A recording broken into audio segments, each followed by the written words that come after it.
Assalamu alaikum, Dr. Zakir Naik. My name is Adnan Jahangir. I'm a medical student, and I'm an atheist, but this lecture has convinced me otherwise that Assalamu alaikum is one of the best greetings. My question is, how... No, you're an atheist or a Muslim? No, I'm a Muslim. I'm an atheist, ex-Muslim. You were a Muslim, now you're an atheist. Okay, brother, go ahead. All right. My question is of two parts. First one, what is the stance of Islam on evolution? And two, what is the stance of Islam on apostates? The first one, it's how does Islam deal with evolution when, as I'm a medical student, my professors, when they show me the skulls of how humans have evolved throughout millions of years, from Homo habilis to Homo erectus to us Homo sapiens, and when they show proof of how evolution has taken place over the years, how do you disprove that when it is fact? It is not theory or it is not a hypothesis anymore. It is fact. How do you disprove that, if you could answer? Brother Jahangir has asked a question that what is the Islamic view on theory of evolution? And brother, if I reply to you, then will you come back to the fold of Islam? If it's a convincing enough answer. If I give a convincing reply, will you come back to the fold of Islam? Inshallah. Inshallah. Good. Brother Jahangir has asked a question. He said you are the Muslim and now he's an atheist. And he asked, what is the view of the theory of evolution? For complete, you can refer to my talk on Quran and modern science, which covers in the question and answer session theory of evolution.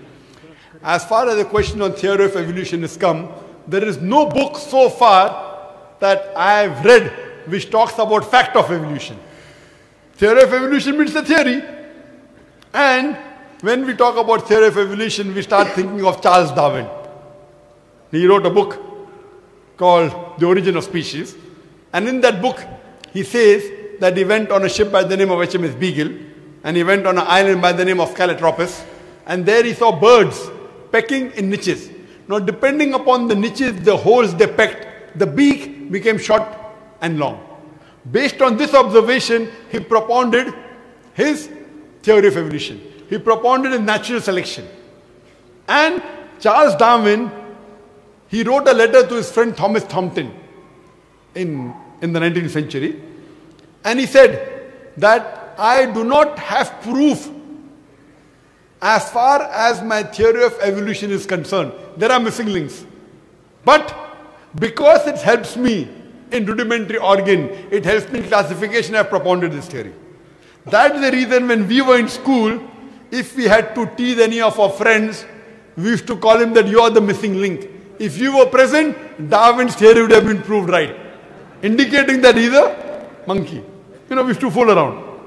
So there is no proof regarding Darwin's theory at all. It's a theory, it's not a fact. Now in most of the schools, they teach Darwin theory as though it's a fact because they don't have any alternative. Because of that. But no scientist at all can say for sure. Yes, there are many scientists who support Darwin's theory. But as far as recent times are concerned, most of the scientists today they do not agree with Darwin's theory. As far as you talked about the 4 waves of hominoids. First was the Iceman, then was the Neanderthal man, then was the Cro-Magnon. All these that you find, there is no link between them. There is no link whatsoever. According to P.P. Grassi, who held the chair of the evolutionary studies in Paris Sorbonne University, he said, it is letting your imagination run too wild to assume, based on few studies on the vestiges, on the skeletons, to think that we have been created from ape. There is no link at all among all these 4. So Darwin propounded. Now many things of Darwin is correct. For example, life was created from water. That Quran also says in Surah Anbiya chapter number 21 verse number 30. The Quran says, وَجَعَلْنَا مِنَ الْمَاءِ كُلَّ شَيْءٍ أَفَلَا يُؤْمِنُونَ. We have created everything from water. Every living thing from water. Will you not then believe? So this is correct. So many things of Darwin is correct. But as a whole, everything is not true. That we have been evolved for apes, then not at all. If there was evolution today, we should be having some people who are in between monkeys and human beings. We don't find that in any museum. Brother Jangir, if it's true that we have species have been evolving, today we should find some species at least which are in between the human beings and the men. I would request the audio technician to increase the volume a bit. The audio technician, wherever he is, can you increase the gain, please? Jazakallah. Jazakallah shukran. That will have less strain on my vocal cords. So all these today, even according to molecular biology, according to the specialists of molecular biology, they say it is absurd to think that our DNA of the human beings have been evolved from ape. It's not possible at all. There are many books written against Darwin's theory. Now just because today, because there is no substantial fact, that's the reason in school yet you teach about Darwin's theory. But if you read the latest researches, most of the scholars today do not believe in Darwin's theory as a whole to be correct. No scientist today yet believes. Very few, there may be few. But the majority, they disagree that we have been created from apes. And that's what the Quran says, that we believe in the theory of creation, not in the theory of evolution. The theory of creation, not the theory of evolution. Or rather, I should say the fact of creation. Hope that answers the question, brother. No. So where was the question? What did you not understand?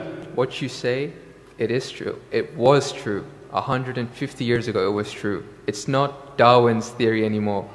150 years of research has said that it's not once. He was just the one who started the ideology of evolution. It has gone over loads, 150 years worth of research with the latest scientific advancements, that it's not what you're saying. When my professor shows me proof, it's not just from apes, which is completely certain. When you see proof how the common cold evolves